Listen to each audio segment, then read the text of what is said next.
Алыс жакта жүргөн мекендештерибизге Ош шаарынан кайрадан салам. Караңгыда кандай чыгып атат билбейм. Караңгыда жолум түшүп калып, бир аз болсо дагы тартканга тартып көрсөтүп коеюн дедим. Бул Оштон чыга бериш жер, областной больницадан бул Курговой жака, Алай, Чоң Алай тарапка кеткен жол достор. Ошол Баястан ресторанынан өткөндөн кийин оң тарапта мындай жибек жолу, Бишкек, мына ушундай болуп өзгөрүп кеткен. Юг Плаза деген неме ичинде детский центр, мындай ойной турган игровой площадкалар менен, биринчи этажы супермаркет, андан кийин Дубай деген кафе, дамдуу тамактар менен. Мына ушундай болуп Оштон чыга бериш жер дагы күндөн күнгө күн санап өсүп аткан учур.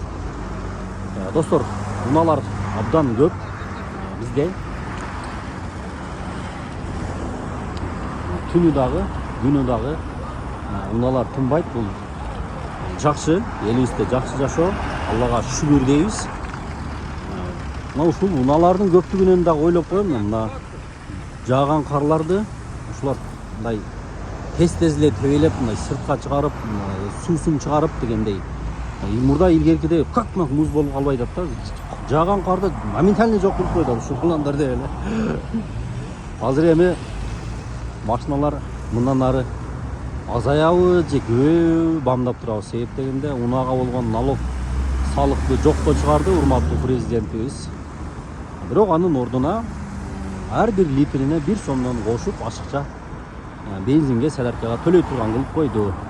Ошондо электромобилдер кандай болот? Азырынча билбейм.